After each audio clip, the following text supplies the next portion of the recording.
సింగరేణి ఇవాళ Manuguru open cast mine లో కార్మికులకు కలవడానికి వచ్చేటటువంటి సందర్భంలో ప్రభుత్వం అడుగడుగున అడ్డంకులు సృష్టిస్తూ పోలీసు వాళ్ళకి అసలు సింగరేణిలోకి వచ్చేటటువంటి అధికారం లేదు.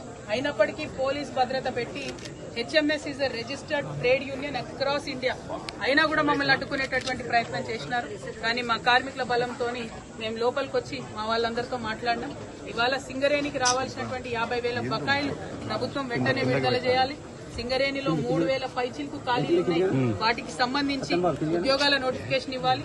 అన్నిటికన్నా ఎక్కువ డిపెండెంట్ ఎంప్లాయ్మెంట్ ఏదైతే ఉందో దాన్ని త్వరితగతిన ప్రభుత్వం మెడికల్ బోర్డు ఒక కరెక్ట్ షెడ్యూల్ అనౌన్స్ చేయాలి.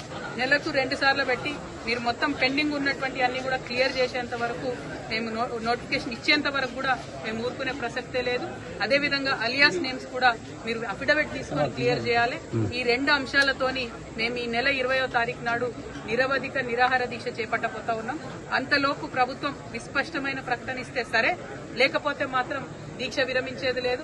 గాంధేయ మార్గంలో పోరాటం చేస్తాం. డిపెండెంట్ ఎంప్లాయ్మెంట్ అనేది సింగరేణి కార్మికుడు హక్కు, దాన్ని కాపాడుకుంటాం. Thank you. జై తెలంగాణ.